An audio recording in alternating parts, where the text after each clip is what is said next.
Wow. When he was 74 years old, he was murdered by his slaves. Can you believe that? I know. It's a pretty amazing story, actually. One that was told to me by my grandmother years ago. Awesome. Awesome. Hey, this is Russ Carson Jr., one of the genealogists here at Family Tree Nuts, and we're outside of Doylesville, Kentucky, in Madison County. We're really close to the Kentucky River, and I'm here with a special guest. Do you want to tell them who you are?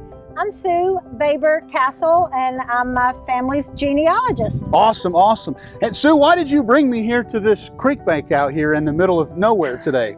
Well, we wanted to talk about my fourth great-grandfather. Fourth great. That's right, that's a lot of greats. Fourth great-grandfather, Lewis Eades, who would have owned this land that's right behind us across Muddy Creek, where the green grass is. He would have raised his crops and had his animals and had his several hundred acres in this area. That's awesome. Lewis Eades, I think you said, where was he born at? He was born in Amherst, Virginia, and when? In about 1789. Okay. He ended up in this area. I believe he followed his father. His father was Carroll Eades. Carroll Eades. And he ended up with land grants, bounty grants, and okay. I believe that's how he ended up with this land here in Madison County. Awesome, awesome. Now, we know that he came at least by 1812 because he's a veteran. He is a veteran. We know he was here even a little bit earlier than that because in 1810 he married Dorcas Dooley, okay. who was from this area. He is a veteran of the 1812 war, though, awesome. with the Kentucky militia. Awesome. You know, the Kentucky militia was very feared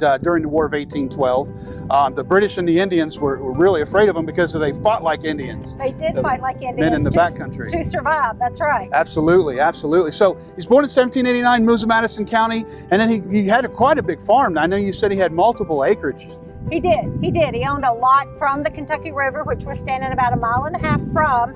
He owned a lot of this area that we see here. Awesome, awesome. And what he's most known for, of course, he was a farmer and things, but what is he most known for in your family? Well, the story that we had from my grandmother was that she had a grandfather. She never told us in relation to her who he was, couldn't really remember his name or where he lived, but she told us that he was killed by his slaves who were rising up in revolt against him because apparently he was not a very nice fella, or at least not to his slaves he wasn't.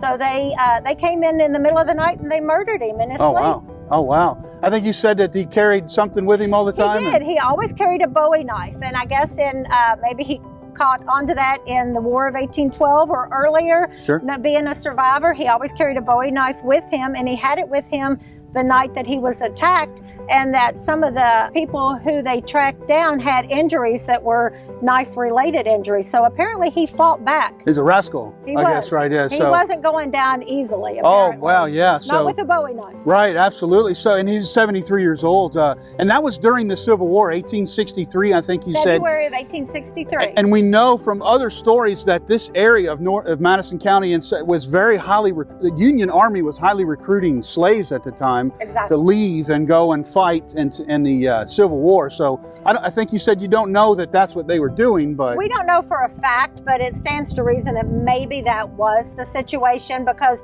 with him not being nice, I don't think they would have wanted to have stayed with him on the plantation, and the opportunity for freedom, you had to take that at that opportunity. Right. What about his wife? Did they kill her too? They did not. He was actually documentation has him with his wife as well as his grandson, Louis Baxter, and one of the slaves, Claiborne, were actually in the bedroom with him that night. And Claiborne was one of the slaves that they did assess him with the murder of Lewis Eades. Okay, so they know who it was, and Claiborne, you said. Claiborne was and then another slave, Perry. Those were Perry. The two that came up on charges of murder. So they were charged for the murder. What eventually happened? And there was eventually a trial, very prominent trial in the area, written up several times in the Richmond Climax. Awesome.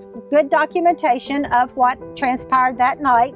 And they did have the trial for Claiborne. He was found guilty, and eventually he was the last public hanging in Madison County. Wow. That would have been in August of 1863. August of 1863, the last public hanging in Madison County, Correct. Kentucky. And I think you said you knew exactly where in Richmond that had happened. Documentation says the gallows were actually built at the crossroads of Irvin Street Wow. and 4 Mile Road, which Yeah. would have been a dirt road at the time, and that after he died, they buried him at the foot of the gallows where they were erected. Well, I think you said it's now a parking lot I where he believe probably now is it's probably there. a parking So, lot where it is. what's that like? I mean, people that are watching this have different feelings about what you're saying there. You know, we're in a time. What is that like for your family knowing this story?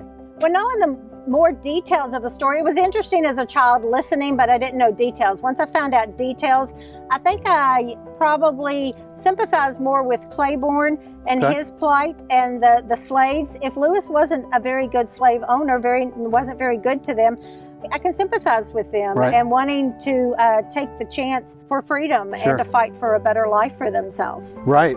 We've met with several black folks that have slave ancestors, you know, and they've got a lot different take on a lot of these things, Absolutely. you know, kind of thing. But you know, it's a part of our history that Yeah. we can't rewrite. That's right.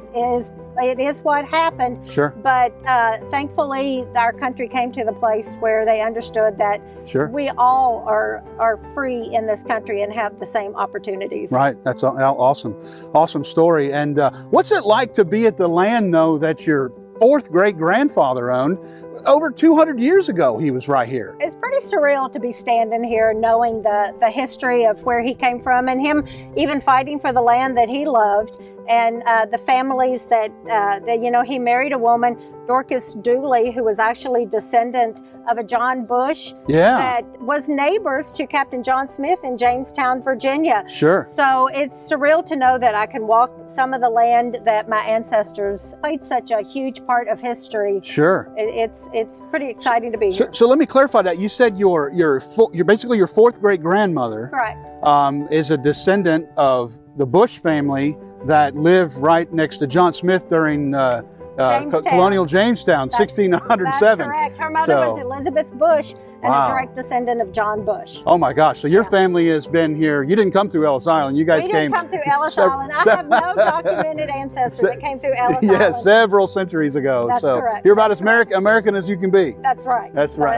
yes. That's I'm awesome. Very, I'm very proud of that. Absolutely, Yeah. he should be. Yeah. What do you feel about the importance of doing this video here? Is this people document it and write it in books and stuff like that? But what's the importance of putting it in video? Well, I think the importance, not just on a personal aspect, I always had questions. I wish I'd asked them sooner of my grandparents. Sure.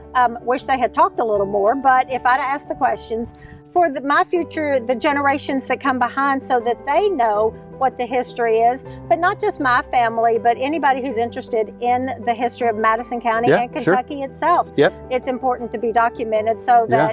that when someone comes along, they actually get the truth of what the story was. From your words. From my words, from what I've researched. Yeah. And Wonderful. And pass that on so that they don't have to go digging as deep as I've had to go. Right. That may be giving them an extra step up in their research. Absolutely. That's exciting. That's exciting. Is there anything else you'd like to say before we leave here today? I'm just very thankful to be standing here on this beautiful sunny day. Yeah, that's and, right. and very appreciative of that. Yeah, awesome. Well, thank you Yeah. for introducing me to your family and telling the stories about your own Thank ancestors. you for allowing us to. Yeah, it's awesome. I awesome. love this venue. Yes, ma'am. So here we are and outside of Doylesville, Kentucky, on the banks of Muddy Creek, and we're at the home of Sue's four-time great-grandparents, Lewis Eades. And hey, remember, family tree nuts. Let our nuts find the nuts in your family tree.